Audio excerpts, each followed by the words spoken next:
Yes, hamjambo tena kwenu nyote wandugu wapendwa, watazamaji na wasikilizaji wa Kwetu TV. Nyote kwa ujumla mnaoendelea kuwa nasi ndani ya taarifa zetu mbichi za kila siku na kila wakati, tunawasalimia. Wale ambao mnaendelea kufuata taarifa zetu mkiwa Marekani, Ulaya na Afrika, salamu zetu ziwafikie kabisa. Na tunawatakia tena asubuhi njema ya leo dimanche le 11 janvier 2026. Tukiwakaribisha kwa mara nyingine ndani ya habari zetu za asubuhi ya leo. Kama kawaida tumewaletea habari kuhusu hali ya usalama mashariki mwa nchi ya Kongo pamoja na taarifa mbalimbali tena tofauti zinazosemekana nchini Kongo. Habari ambazo tumewaletea asubuhi ya leo tutawapeleka moja kwa moja maeneo ya Nyantende pale mokeleke kilometre na mji wa Bukavu apeple 4 kilometre kwenye wazalendo waliatakia AFC M23 siku ya jana. Ilikuwa operasyon kali ambayo iliongozwa na wazalendo, waliwakamata hata mateka watu wa karibu na AFC M23. Tutawapeleka huko kabisa tuwaambie jinsi operasyon hiyo ilifanyika. Upande mwingine tutawapeleka mjini Baraka, hapo ni mteritwari ya Fizi kwenye kuanzia saa 3 usiku masasi yalikuwa mengi, hali ya kiusalama ikawa mbaya kabisa, wakaji wakaingizwa muhali ya sintofahamu. Na tutawaambia kuhusu presida wa Angola Joao Lourenço ambaye aliinvite AFC M23 huko Angola ili kuandaa namna ya kufanya maongezi direkte na gouvernement ya Kongo mjini Kinshasa. Hapo AFC M23 itaitika, tutaongelea hayo. Na tumewaletea taarifa mingi kabisa mjini Butembo kutokana na hali ya kiusalama inayoendelea kukua mbaya. Mashirika ya kiraia yanatoa wito kwa meya wa mji wa Butembo kuacha kazi, pia na komanda wa polisi pale kabisa naye kuacha kazi, kwa sababu wawezi kabisa kupiganisha usalama kidogo unaoendelea huko. Kama kawaida tumewaletea habari mingi tena mbichi. Unayoifuata ni Kwetu TV, ni channel inayokuletea taarifa za kweli tena zenye uhakika kutoka mashariki mwa nchi ya Kongo. Tunawasihi kusubscribe, yani kujiabone, ili kukuwa na zipata taarifa zetu. Muendelee kucomment na kuzilike taarifa hizi, pia na kuzisambaza kwa walio wengi ziwafikie. Mkumbuke kujiunga nasi na grupe yetu ya WhatsApp ambapo mtakuwa nazipata taarifa zetu zote kwa wakati. Namna ya kujiunga nasi, gusa pale kwenye titre hapo chini mu description, utapata lien ya chaîne yetu ya WhatsApp ama linki hiyo ya chaîne yetu. Ujiunge nasi kupitia linki hiyo, bila shaka utakuwa ukizipata taarifa zetu zote kwa wakati za asubuhi, mchana na magharibi, na utakuwa na fahamu kinachoendelea mashariki mwa nchi ya Kongo. Bila kukawia, tufungue ukurasa wetu wa habari. Taarifa zetu tutawapeleka moja kwa moja huko Nyantende axe Nyangezi vers Bukavu, eneo ya Nyantende kwenye mapigano makali yalianzishwa na wazalendo zidi ya waasi wa AFC M23. Nyantende inapatikana mu kilomita 4 na mji wa Bukavu. Mnasikia kwamba ni karibu sana. Eneo ya Nyantende kuanzia saa kenda jioni ya jana ilikuwa ndani mapigano. Wazalendo kutokea mapozisio zao tofauti karibu na Nyangezi waliatakia AFC M23 pale Nyantende. Mapigano yalikuwa makali, yakaendelea kuripotiwa hapo. Baada ya masaa machache hali ikarejea kuwa ya utulivu. Wazalendo wakarudia nyuma, wakarejea mapozisio zao. Walichokifanya hapo Nyantende, waliatakia AFC M23 wakishtukiza, kwa sababu kuanzia Nyangezi kufika maeneo hayo ya Nyantende hata mjini Bukavu ni maeneo ambayo yako mumikono ya wasi wa AFC M23. AFC M23 kujua kwenye wazalendo walitokea, hayo ilishambuliwa tu pale Nyantende. Wakati wa mapigano hayo wazalendo walikuwa wameipanga operasyon ya kuwakamata watu wanaosaidia AFC M23 ndani ya vita vinavyoendelea. Mnajua AFC M23 ikisha kamata eneo fulani na tumikishaka population wakaji wa hapo ikiwapa franka wawe wanawasaidia kuwaambia kwenye wazalendo wako, mapozisio za wazalendo kwenye ziko, na hata kukuwa na watuma kule kwenye wazalendo wako wafanye kazi ya kutafuta information kama wazalendo wanajiinstale kule. Na hao watu sasa njo wenye wazalendo waliwakamata pale Nyantende. Ilikuwa operation ya kukamata wale wakaaji wanaosaidia AFC M23. Video ndio hiyo, wakati walikuwa wakitokea hapo Nyantende na wamemkamata mtu ambaye walikuwa wamemvizia pale. 23 njo gide wa M23 huyu, tunatoka kufuru tunamkamata. Alikuwa gide wa M23, alikuwa gide wa M23. Action General Mapenzi, Action General Mapenzi, Action General Mapenzi, bana Mapenzi tuko, bana Mapenzi tuko. Acha tupige M23 batushinde nguvu, bana Mapenzi tuko M23. Nadhani kwamba video hiyo kabisa umeifuata, au ni wazalendo ambao waliatake Nyantende baada ya kupigana na AFC M23, wakamkamata moto ambayo walikuwa wakimtaka pale, puis wakarudia ndani ya mapozisio zao. Na hii kazi ambayo wazalendo walifanya ni kazi kubwa, nawaambia ni kazi kubwa kwa sababu hawa watu ambao AFC M23 inatumikishaka wanaweza wakaacha kabisa wazalendo wanashindwa vita, kwa sababu wakaaji kama na hao ndio ambao wanawatumaka kule maeneo ya wazalendo. Wazalendo hawatajua deja wale watu wanasaidiana na AFC M23. Wakati watafika huko wazalendo hawatajali nao, Tanzania ni wakaaji kabisa kama wengine. Wakishafika huko watazifuatilia taarifa za wazalendo kwa karibu, pozisio zao ziko wapi, jinsi wanajiinstale, nguvu zao ziko zapata gani, hizo zote taarifa donc kuhusu jinsi nani wazalendo au FARDC wanajiinstale mu maeneo yao na nguvu zenye wako nazo.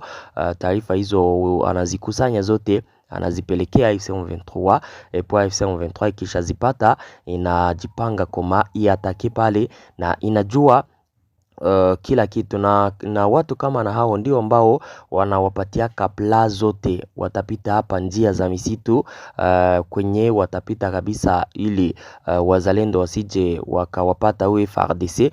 Zile njia zote ni hao wakaaji ambao wanasaidia AFC M23 kuzipata. Mnasikiaka kila siku wakati vita vinaendelea kulikuwa debordement. Hizo njia zote hawawezi wakazijua wakati hawasaidiwe na wakaaji, au wakaaji ndio wenye wanawasaidiaka yule sasa ambaye walimkamata Nyantende, na yalikuwa miongoni mwa watu wanaosaidia wasi wa AFC M23. Na wazalendo walikuwa na mpango huo kwa sababu walikuwa wanamjua kwa siku mingi. Huyu wanasema kwamba alikuwa akiwasaidia kuanzia maeneo ya Nyangezi kufika Kamanyola. Yeye alikuwa akiwasaidia kuambia jinsi mambo yako kule mu mapozisio za wazalendo ngambo za Nyangezi kule mu territoire ya Walungu kielekea Kaziba na kwingineko donko karibu na pale. Yeye ndio mwenye alikuwa akiwasaidia wazalendo. Walimkamata, na baada ya kumkamata wakampeleka ndani ya maeneo yao. Kwa sasa anafungwa na wazalendo huko mu mapozisio zao. Hiyo ndio operation ambayo wazalendo walifanya hapo Nyantende. Habari zetu zinaendelea usiku wa jana, donc usiku wa kuamkia asubuhi ya leo, ndani ya mji wa Baraka masasi mengi ilisikika, hususan mkartie ya Kalinga Nord kwenye mambo yote yalianzia. Vyanzo vyetu kutoka mjini Baraka vinatuambia kwamba ilikuwa saa 3:30 minute ndipo masasi ilianza kusikika kuanzia mkartie ya Kalinga hapo mjini Baraka. Masasi iliendelea kusikika sana mpaka ikafika saa 4 saa 5 na masasi kwa nasikika. Vyanzo hivyo vinatuambia ya kwamba wazalendo na FARDC walikuwa tena na wako na pigana. Donc walikuwa wakishambuliana kati yao. Mapigano hayo yaliacha wakaji wanakuwa na hali ya sintofahamu. Hali iliendelea kukua mbaya kutokana na masasi mengi ambayo yalikuwa yakisikika hapo. Wakaaji na mashirika ya kiraia hapo mjini Baraka wanatoa wito kwa viongozi wa mji wa Baraka kusimama na kukamata maamuzi ili kusimamisha kabisa vitendo kama na hivyo kati ya FARDC na wazalendo. FARDC na wazalendo wakiwa wako muvita tayari, kuna vitu vitakapoharibika, masasi ambayo yatapotea, kuna watu ambao wanaweza wakakufa, na wakati wako muvita piaje zinafanyikaka.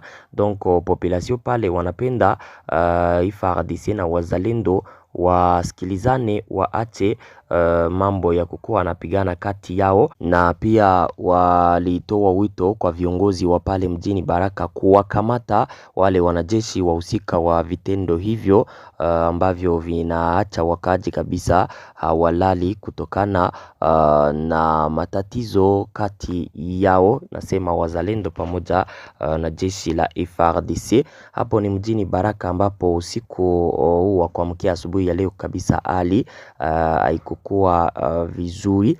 Tuendelee na taarifa zetu.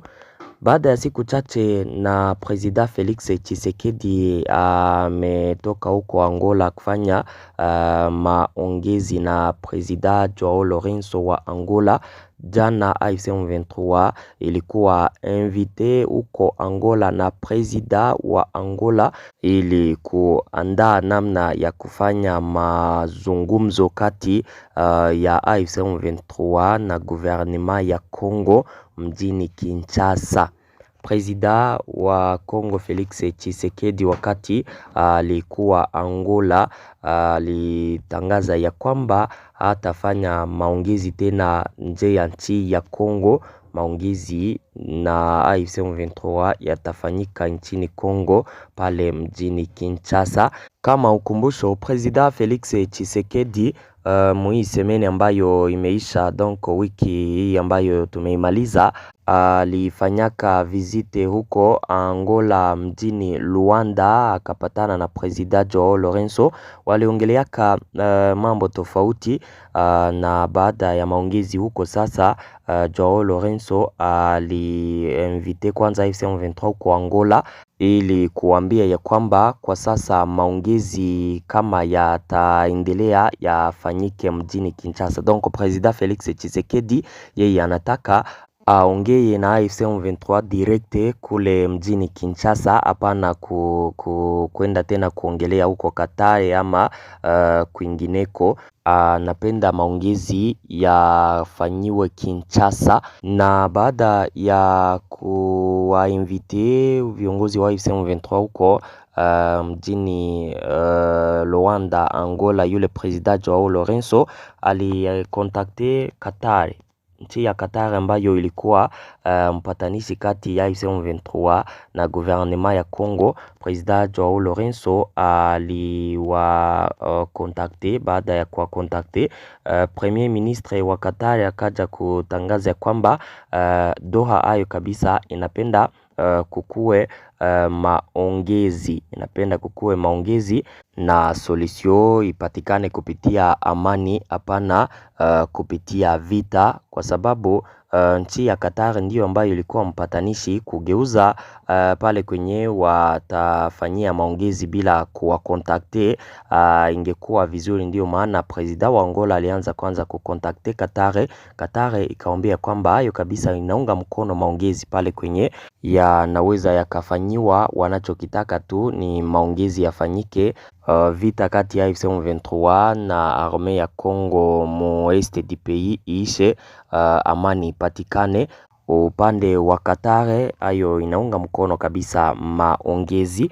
Na baada ya President Joao Lourenço kuita AFC M23 huko mjini Angola huko Luanda ili kuambia kama maongezi yatafanyika mjini Kinshasa, swali ambayo iko na kuja ni hii: eske delegation ya AFC M23 itaitika kuyafanya maongezi hayo mjini Kinshasa? Haya mimi na yapa kama 40% kwa sababu adversaire wako kufanya maongezi mu maeneo yake ni vitu vyenye havipendake kufikiwa, kwa sababu wengi wanakuwaka anasema no, mimi sasa yule ambaye niko napigana naye nikafika kule swate atakamata maamuzi mengine, nikamatiwe kule, nifungiwe kule. Donc inakuwa kama maswali mengi sana kuhusu maongezi ambayo wanaweza wakayafanya na wale ambao wako wanapigana nao, donc na wapinzani wao. Hayo mambo hayapendake kufanyika, na AFC M23 nayo naona kwamba kabisa haiwezi ikaitika hayo. Tuwape muda kabisa, waliitwa huko Luanda kuambiwa kile ambacho President Felix Tshisekedi anakitaka. Kama wataitika au kama wataitika, tutawafahamisha kama kawaida, ila sioni ya kwamba kabisa AFC M23 wanaweza wakaitika. Tuwape macho, tutakuja kufahamu yengine wakati watakuwa wamefika huko Angola, kwanza kupatana na President wa Angola Joao Lourenço. Tuendelee na taarifa zetu. Mu territoire ya Kalehe ndani ya mwingine ya Katana, watu watatu ambao walikuwa wamekamatwa na wazalendo mu wiki ambayo waishaachiliwa na wazalendo, na kwa sasa wako Katana, wako vizuri tena vyema. Vyanzo vyetu kutoka hapo vinasema kwamba hao watu nao walikuwa wamekamatwa na wazalendo wakiwa wanawashtumu kuwa wanasaidia AFC M23. Miongoni mwa watu ambao walikuwa wamekamatwa kulikuwa kiongozi ama chef wa sous village ya Kabushwa Dieudonné Kabugu. Hao watu baada ya wazalendo kuwateka nyara, wazalendo walifanya uchunguzi huko, na baada ya uchunguzi wao wakakutana kabisa hao watu iko maadui wao, donc iko watu ambao wanasaidiaka AFC M23. Puis wakawaachilia hao watu. Walifika mjini ama ndani ya mwingine wa Katana siku ya jana, ilikuwa 15h hivyo njo au watu watatu tena walikuwa libere, wazalendo wakawaachilia kwa sababu walikutana si maadui wao, walikutana hawasaidiake AFC M23. Walikuwa wamewabeba wakiwashtumu kuwa wanasaidia AFC M23. Baada ya uchunguzi wakakutana si watu ambao wanasaidia AFC M23, waliwachilia. Walifika Katana jioni ya jana saa za saa kenda. Tuwapeleke moja kwa moja ndani ya mji wa Butembo. Mji wa Butembo, hali ya usalama inaendelea kukua mbaya sana tangu kuanza kwa vita kati ya wazalendo musiku za Bonane. Wakati wazalendo kati yao walikuwa wakipigana, yule generale Tango Foro akiwindwa na wenzake, hali ya usalama ilikuwa mbaya sana kabisa ndani ya mji wa Butembo, na ikaendelea kukua mbaya. Na hata siku ya jana saa za jioni kuanzia masaa 10 masasi ilisikika karibu na mji wa Butembo, hali tujoro ambayo iliacha population wanaogopa na kushikwa na hali ya sintofahamu kutokana na usalama kidogo sasa unaoendelea kukumba mji wa Butembo. Mashirika ya kiraia mjini Butembo yanatoa wito kwa meya wa mji wa Butembo pamoja na komanda wa polisi mjini Butembo kudemisione, waache kazi kwa sababu hawana uwezo wa kusimamisha usalama kidogo unaoendelea. Wanasema kwamba meya wa Butembo hata na kiongozi wa polisi hapo Butembo wao ndio wenye wako na kazi ya kuweza kupiganisha usalama kidogo. Wanawapanga kabisa wanajeshi kwenye doria, polisi wanafanya doria vizuri, na meya wa Butembo anaikalisha wale ambao wako mwa konfli, wanamaliza makonfli zao, vita vinaisha. Wanaona ya kwamba hayo yote hawayafanye. Sasa kazi zimewashinda kule, wanapenda wademisione, kuingie wengine ambao wataweza kabisa kupiganisha usalama kidogo unaoendelea kuikumba Butembo. Vile ya Butembo ni vile komersiale, ni mji wa kibiashara sana. Sasa kukuwa ndani usalama kidogo, masasi hapa na pale, nani biashara ziwezi zikafanyika vizuri. Kama ukumbusho, Butembo hivi juzi, wiki ambayo imeisha, kulifika yule gouverneur wa Nord Kivu Somo Kakule ili kupiganisha usalama kidogo, akakataza wazalendo kukuwa afika ndani ya vile ya Butembo. Wazalendo wakakatazwa kabisa kukuwa nafika hata karibu na mji wa Butembo. Wote wabakilie mu mapozisio zao za mbali mu vilima tofauti karibu na Butembo. Maamuzi kama na hayo aliyakamata ili kurejesha usalama mjini Butembo. Mambo kabisa yaendeki vizuri. Sasa mashirika ya kiraia wao wanataka meya wa Butembo na kiongozi wa polisi pale wademisione kwa sababu kazi imewashinda. Asante ndugu zangu, hizo ndizo taarifa ambazo nilikuwa nimewaletea asubuhi ya leo, na washukuru sana kwa kuwa mnaendelea kukuwa nasi mu habari zetu. Nasema asante, tupatane ndani ya taarifa zifuatazo. Merci beaucoup.